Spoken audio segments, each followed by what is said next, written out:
Chapter: The Atlantis Reveal.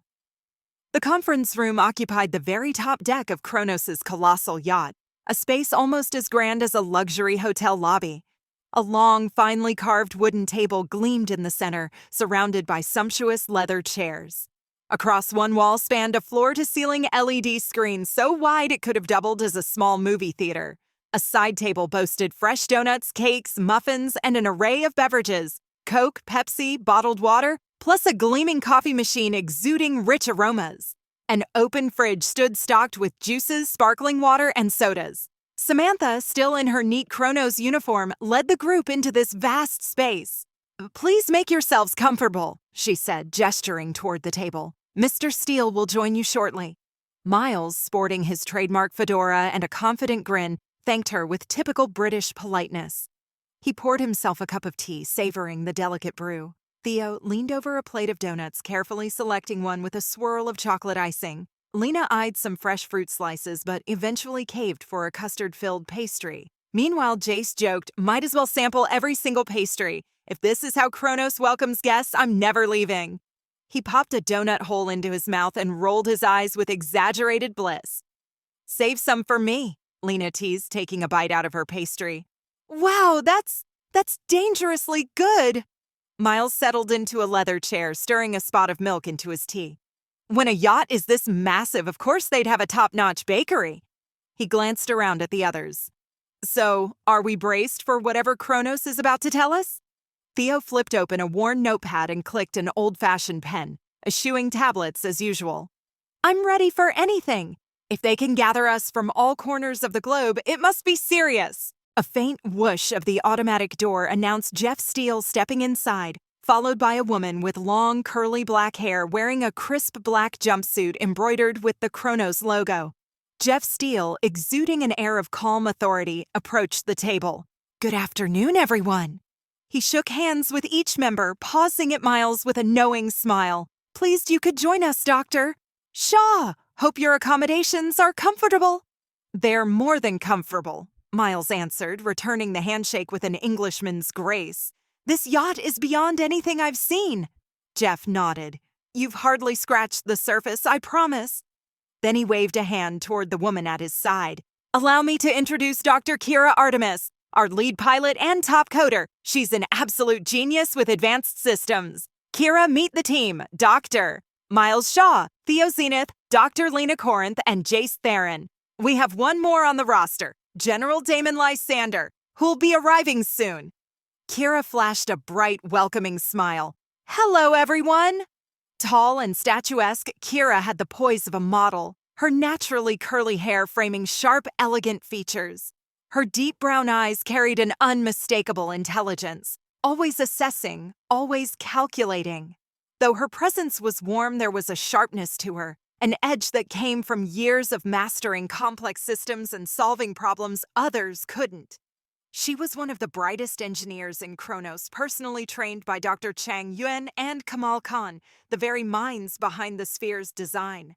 A specialist in computer engineering. But she wasn't just a scientist, she was the pilot, the one who would guide them safely through the impossible. And if anything went wrong, Kira was the only person in the world who could bring them home. Jace, still nibbling a donut, gave a friendly wave. "We're the ones who should be honored. Heard you're pretty brilliant with code." Kira smirked. "I do enjoy a good challenge." "That makes two of us," Miles said, stepping forward with an easy smile. He took her hand, his grip firm yet smooth. "Miles Shaw." Miles' gaze flicked over her sharp, effortlessly stylish outfit. "And here I thought Kronos only hired scientists. Didn't realize they had an eye for fashion, too?"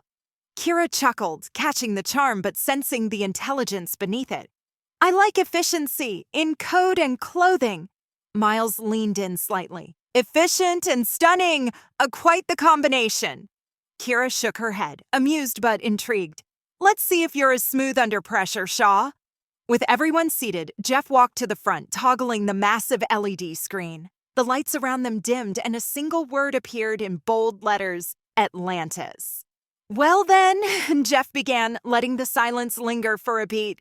"Simple question. What are your thoughts on Atlantis?" Miles leaned forward, teacup rattling slightly on its saucer. If you mean Plato's Atlantis, it's widely considered myth. I've chased rumors across countless dig sites, found nothing definitive. If it does exist, it's eluded historians for centuries. Exactly, Jeff agreed. Plato's dialogues mention a highly advanced city, wiped out around 9,600 BCE. Many scholars dismiss it as a fictional device.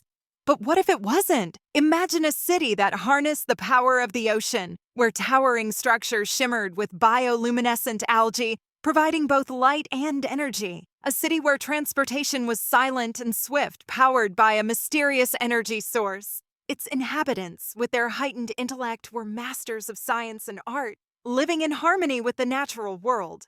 Atlantis, he continued, was a marvel of engineering with intricate hydraulic systems that regulated water flow and prevented flooding.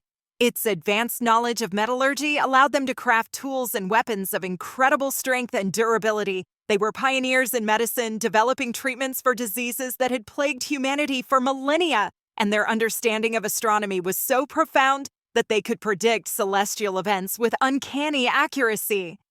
But perhaps the most intriguing aspect of Atlantis was its spiritual connection to the ocean.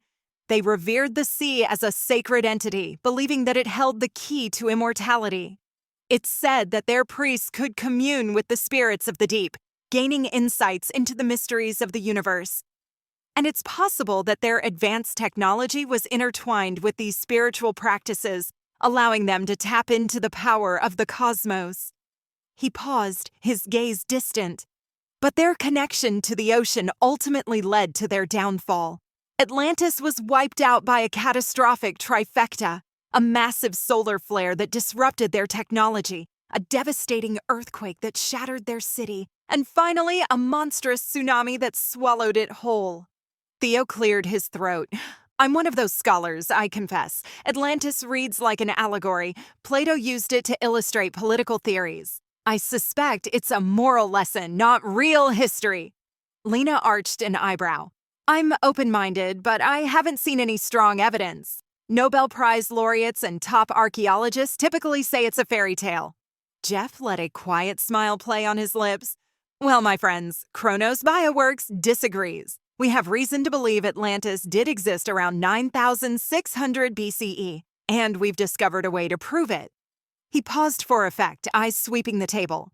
We've developed something called the Sphere, a time travel device that can take us into the past.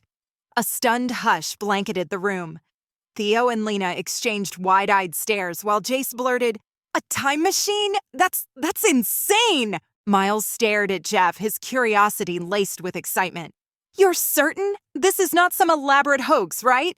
Jeff raised a hand in a calm, commanding gesture. I'm well aware this sounds impossible, he said, but we can provide all the proof you'll need right after a short break. Kira here will share the technical details. He motioned toward Kira, who nodded politely, then pointed to the exit. For now, please take 15 minutes. We have fresh coffee and fish refreshments set up outside. Stretch your legs, help yourselves to something to eat, and when you return, we'll continue. I promise what you'll see next will change your view of history. Dazed but curious, the team rose from their seats. Jace, grabbing another donut on his way out, muttered, "Fish snacks and a time machine?" This day just keeps getting stranger. I'm either still asleep or Kronos is wilder than I thought. Miles paused at the coffee station to top off his cup. If Kronos is making a claim like this, he whispered to Theo, maybe there's some truth. They've got resources we can't even imagine. Theo offered a dry chuckle. Let's hope they're not just bored trillionaires messing with us. Quiet murmurs of disbelief lingered as they exited the conference room, aware they were on the verge of a revelation that could upend everything they knew. Yet for Miles, heart pounding, this was precisely the sort of mystery he'd dreamed of uncovering his entire life.